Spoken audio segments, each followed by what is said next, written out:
Facebook friends, Marianne here. I want to take the time to share something with you because I want this to be personal. If you're out there and you follow me and you post things or you encourage me or whatnot, but you're somebody who just really thinks that we don't really, we're making too big a deal about MAGA and we're making too big a deal about ICE. And I know that when I posted before about how I've been stopped by ICE multiple times, I don't go anywhere without my passport, and the real decisions I have to make, like how long should I stay outside the country if I'm trying to get a business deal done because I'm nervous, would I be able to leave the country easily?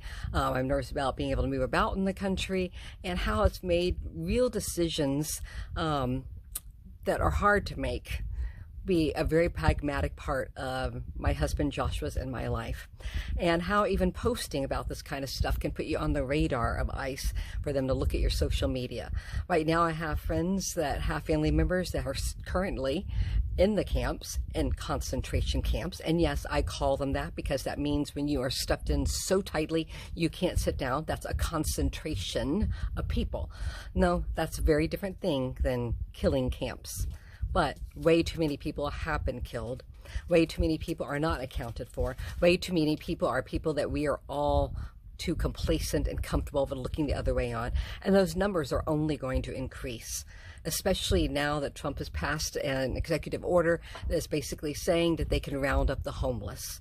I want you to really think, as you know, I have a nonprofit that serves the homeless and serves the hungry, Food Source USA, and as we've been collaborating and helping to empower a lot of the food pantries and homeless shelters around the country, from Alaska, to Puerto Rico, from New York to Hawaii, a lot of places in between, and of course in our backyard in Texas, a lot of emphasis on Texas and Oklahoma.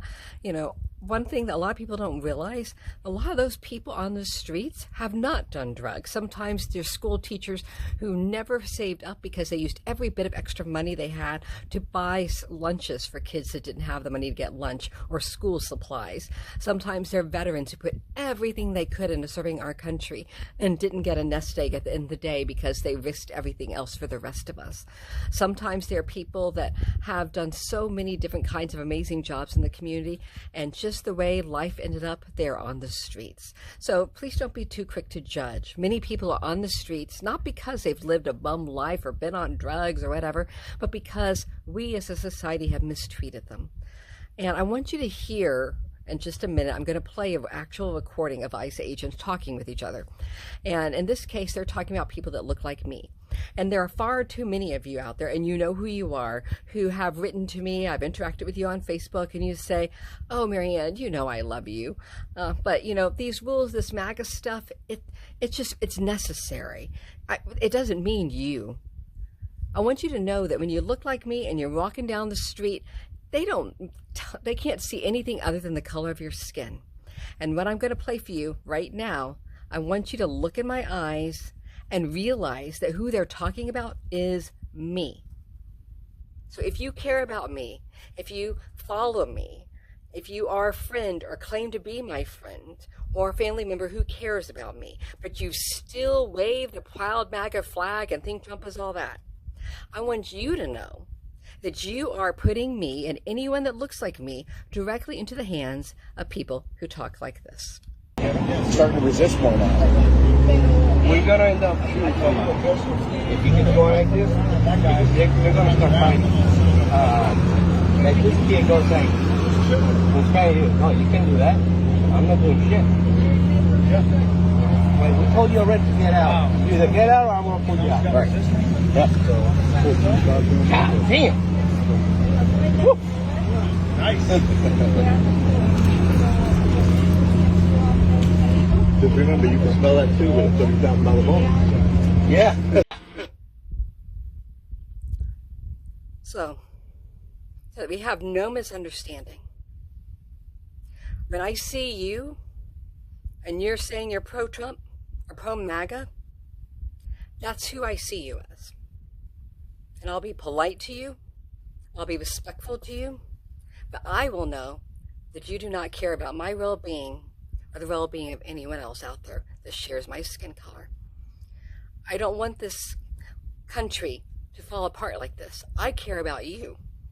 As a humanitarian, I care about every demographic out there. we could build a great country together. But it has to begin with everybody caring about everybody. You don't have to worship the same, look the same, act the same, love the same. But we have to recognize that our human rights and our civil rights are completely interdependent on each other. Because if we don't have that, and we don't have empathy for where each other are coming from, and the understanding that each other just want to be able to live a safe life, food on our tables, clean water, and have a decent opportunity to create a life for ourselves. And if we can't start with that and give each other the equal respect necessary to live and work together as a society, then we are going to lose our democracy. And the loss of democracy begins when people are okay with that kind of hate. Thank you.